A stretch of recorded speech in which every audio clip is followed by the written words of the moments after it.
Welcome to the Monologues, the podcast where iconic songs are reimagined as riveting monologues.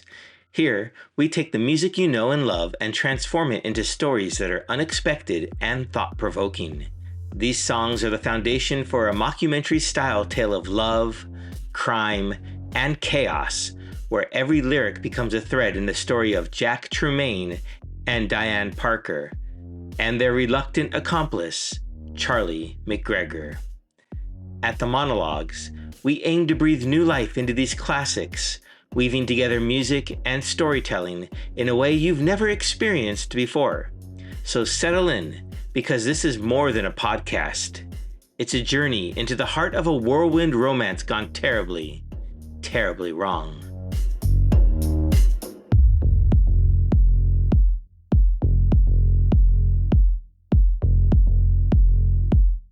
When our story first began, we didn't quite know exactly what genre it was. Was it a cautionary tale? A love story? A crime drama? Turns out in truth, it's all of those things and none of them at the same time. That's what makes it the Fizzy Fuzzy Chronicles, a mess of contradiction, much like the lives it's about. The name, of course, comes from an album, a collection of songs that feel like cheap whiskey on a hot night, chaotic, bittersweet, a little reckless, and entirely unforgettable. Songs about longing, heartbreak, and the kind of mistakes you only laugh about years later, if you survive them. By now, you know the story of Jack and Diane, the whirlwind romance, the impulsive crimes, the toxic love that burned like wildfire, leaving nothing but wreckage in its wake. You've met Charlie, the reluctant accomplice who thought he could keep them from self-destructing, only to end up caught in their storm. And you've walked in the shoes of Detective Watts, the world-weary man chasing them, not just for justice, but for the redemption he's been chasing his whole life. This chapter is the reckoning. The moment where all the lies, adrenaline, and broken promises come to a head. A storm has been building since that night at Mekong, growing darker and more violent with each passing choice. Welcome to part 6. The reckoning is at hand.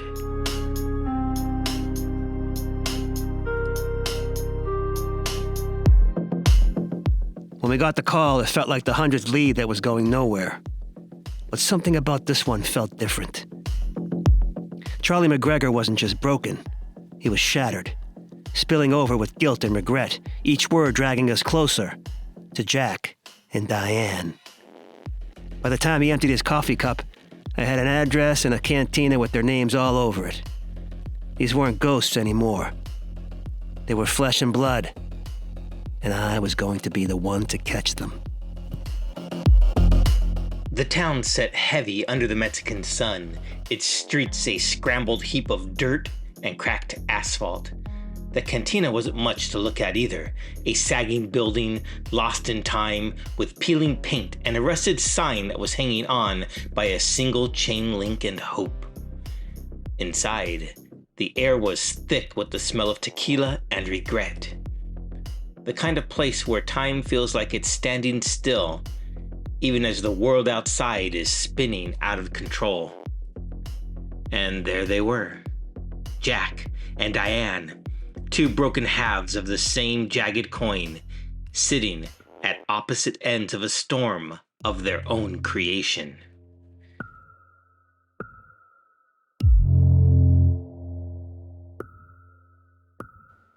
They said I'd be a hero.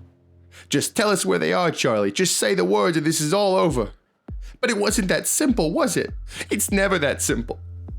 I pictured them in my head. Jack staring at the window, lost in his own regrets. Diane flashing that killer smile that always meant trouble was coming. And I was the idiot stuck between them, always saying yes when I should have said no.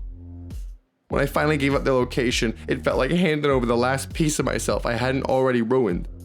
And the worst part, I knew I'd never get it back.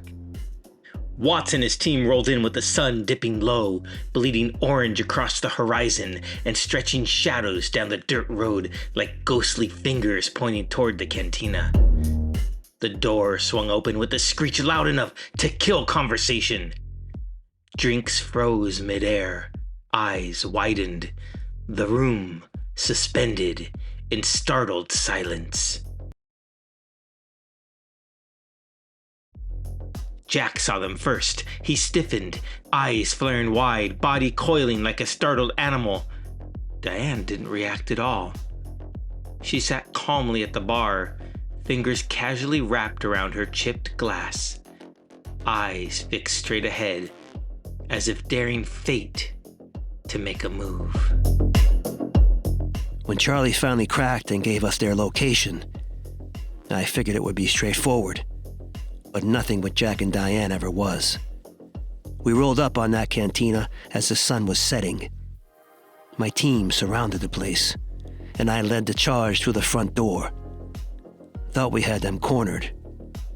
But Jack, damn kid, was quicker than I expected. He bolted for the back the second he saw me, sending his chair clattering backward. Bottles shattered against the floor as he bulldozed his way toward the back door. Patrons shouted, scattering out of his path. Chaos erupted behind him as he crashed through the exit, leaving splinters of wood hanging from the hinges. Detective Watts shouted commands. Officers sprinted after Jack, weapons drawn. Watts approached Diane, who sat alone at the bar, utterly unfazed, spinning her now empty glass slowly on its rim. I knew it was coming. Charlie disappearing was the first sign. Jack had been nervous all day, pacing, checking windows. Me? I knew running again wouldn't change a damn thing. When that door blasted open, I didn't even have to turn. I could feel Watts standing there, feeling all proud of himself. But he had no clue. He wasn't catching us. We'd been caught for a long time. Caught up in each other, caught in a mess we made ourselves. So I sipped my drink and let Jack run if he wanted. It didn't matter. Outside, Jack sprinted through the alley, heart slamming against his ribs. He kicked over crates, bottles exploding against the concrete, glass spraying like fireworks. 2 cops surged after him, boots thundering through the dirt. Jack rounded the corner hard, slipping, crashing painfully against the wall, but barely breaking stride. His breath came ragged as adrenaline flooded his veins. I knew the second Watts walked in, we were screwed. Diane, she was calm, like always. Like the world could collapse around her and she'd just order another round. But me, I had to run. I had to at least try. It wasn't even about getting away, it was about doing something. Anything, other than waiting for the inevitable. So I bolted. Tables, bottles, none of it mattered. I ran like hell, praying the back door would hold just long enough to get through.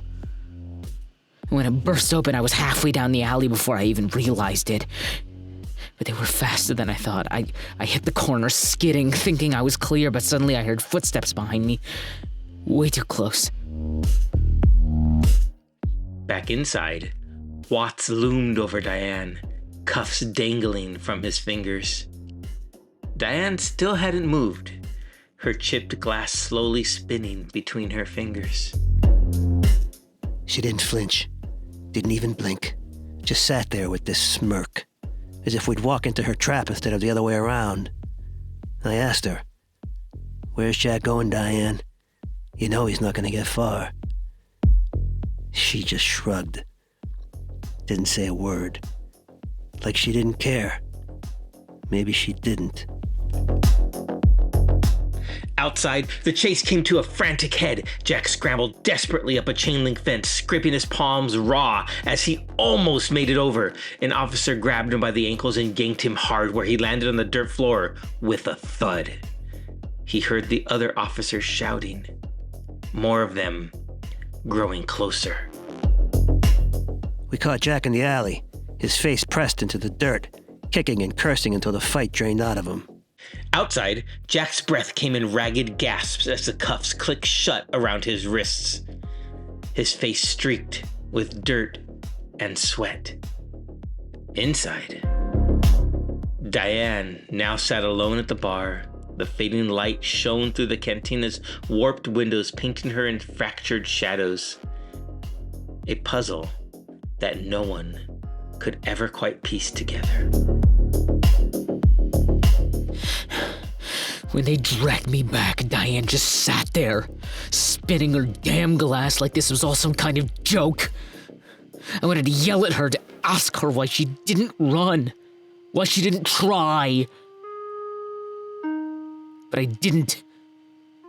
Because deep down, I guess I already knew the answer. Go ahead, Jack, she would have said. Her voice would have been low and steady. Run. Leave me behind like you always do. But all she did do was smile at me. And that hit me harder than anything Watts could have thrown at me.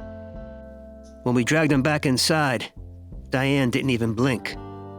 She just leaned back in her chair, looked me dead in the eye, and said, Took you long enough. That's all I told Watts at first.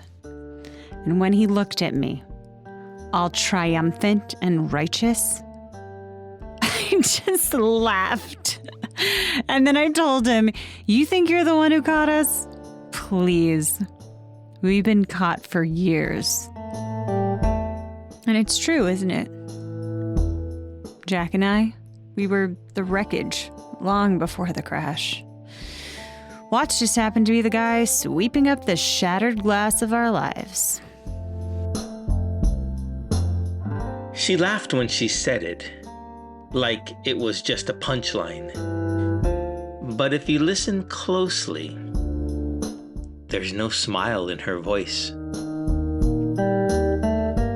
So by the time the sun dipped below the horizon, Jack and Diane were in the back of separate squad cars, their faces lit by the red and blue pulse of the sirens. The town exhaled, its quiet returning like a sigh of relief. But for Watts, the chase wasn't over. It was just merely another chapter closed. People keep asking me if I feel vindicated, if I finally feel like I caught my big break. Jack and Diane behind bars, headline news. But the truth is, there's no victory here. Not really. I've been chasing people like them my whole career. I thought catching Jack and Diane would finally quiet that voice in my head. You know, the one always muttering close but no cigar. Turns out, it just got louder. Justice doesn't erase damage. It doesn't fix broken families, shattered lives, or bring anyone back. It doesn't rewrite history. But at least they're done running.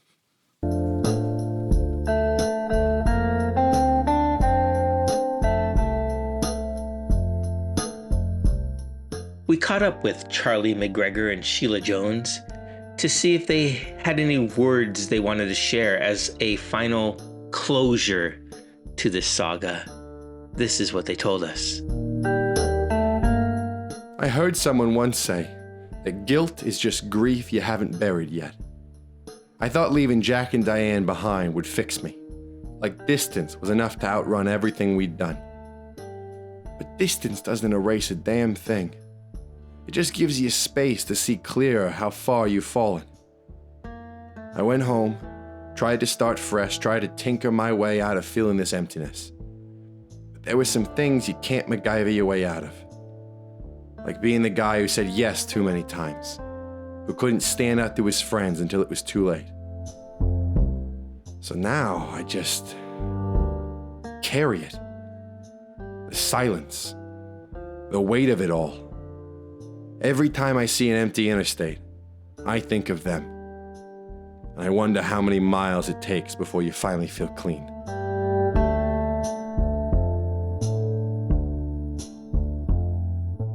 I helped reopen Mekong about a week after everything went down.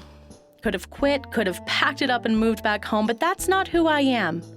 You don't run just because the world knocks you down. Some nights, I see Officer Stevens in his patrol car across the way, and I wonder if he is doing the same thing I am. Watching the door, half expecting another Diane to walk through it, flipping a coin looking for trouble. But you know what? I'll be ready. Because if Jack and Diane taught me anything, it's that trouble finds everyone eventually. The difference is whether you let it take you down with it. And I don't plan on letting anything take me down.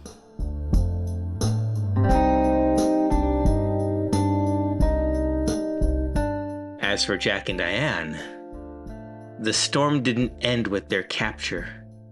It just shifted. Because some people don't get happy endings. They get endings that linger like smoke in the air long after the fire has been put out. And what they leave behind are echoes.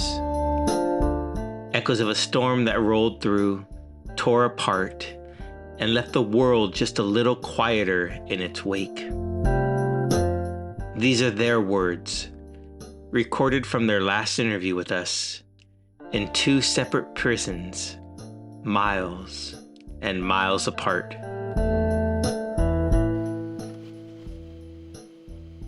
I feel the thunder from the storm down in Mexico, like it's still chasing me, rolling over the horizon, ready to catch me if I stop moving.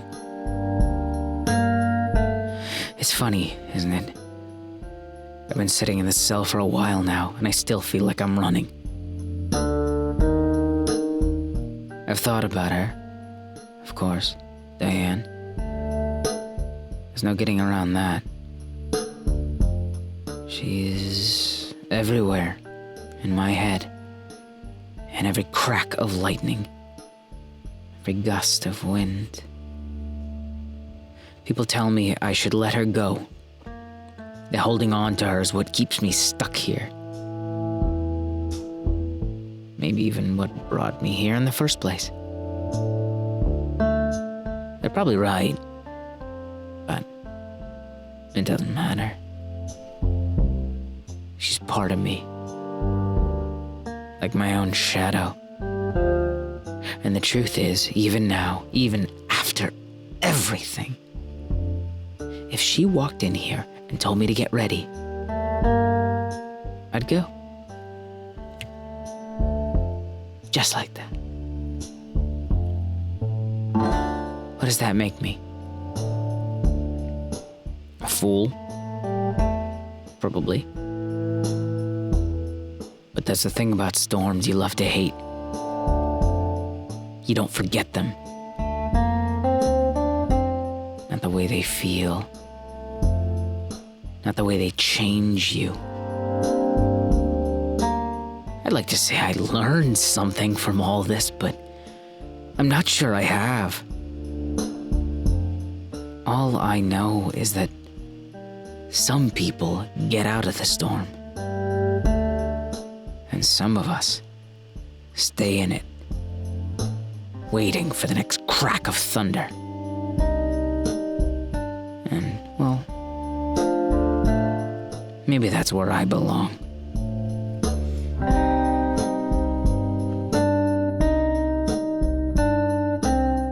Jack's voice holds on to the past like it's the only thing left of him. Diane's voice, though, hers is something different. It carries the weight of someone who's finally learned to let go.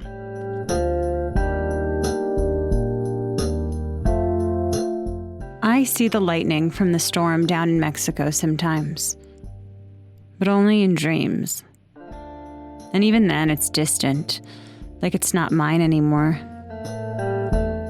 Prison strips everything away, you know? The noise, the chaos, the excuses. It leaves you with nothing but yourself. And at first, that's unbearable. But then slowly you start to see who you really are beneath all the layers. I've been using my time here, studying, reading, and learning about the world in ways I never bothered to before. I even found myself mentoring some of the younger girls here, as if I'm some sort of wise sage or something. I didn't think I had it in me. But here I am, proving myself wrong every day. I'm even studying for a college degree. Maybe even something in the legal field. I don't think about Jack much. When I do, it's like remembering a ghost, something that used to be real but isn't anymore. If I ever saw him again, I don't know what I'd say. Maybe nothing. Some things are better left in the past where they belong. But I'll tell you this. I've stopped running. For the first time in my life, I'm standing still.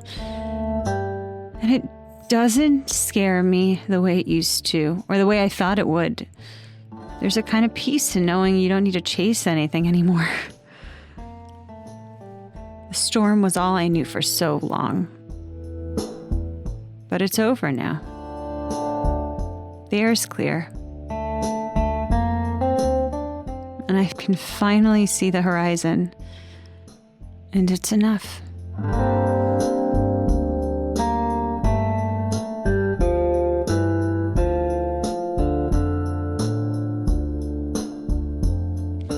Some stories end in fire, others in silence. Jack and Diane, they gave us both. Two people who collided like lightning and thunder, leaving a path of chaos in their wake. Their story wasn't about heroes or villains, love or hate. It was about choices.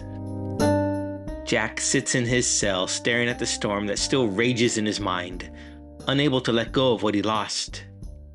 Or maybe just unwilling to face who he became. Diane found a way out of the storm. Not because it was handed to her, but because she fought her way through the wreckage, step by step. And maybe that's the lesson here. Storms like Jack and Diane's don't just happen. They're built choice by choice, moment by moment. Every decision, every compromise, every time they said, just one more, they fed the storm until it was too big to contain. So here's the question I'll leave you with. Which part of their story will you carry with you? Will it be Jack, clinging to the thrill, trapped by the fire he helped ignite? Or will it be Diane, stepping out of the storm and into the unknown, ready to build something better? The choice, as it has always been, is yours.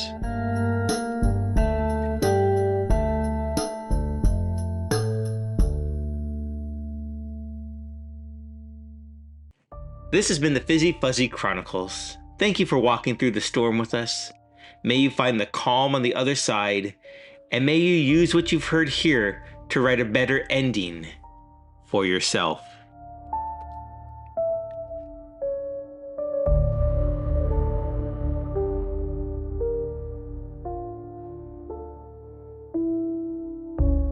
This has been a Stranger to Reality media production.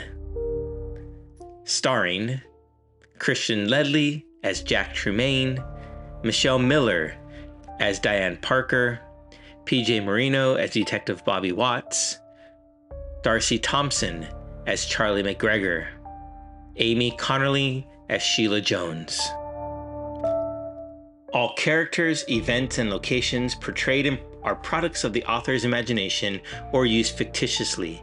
Any resemblance to actual persons, living or dead, or real-life events is purely coincidental. And if it feels familiar, well, sometimes truth and fiction bleed together on the same stretch of highway. Thanks for riding shotgun through this tale of love, lies, and low-flying consequences. The storm has passed, but the wreckage remains. This has been the Fizzy Fuzzy Chronicles.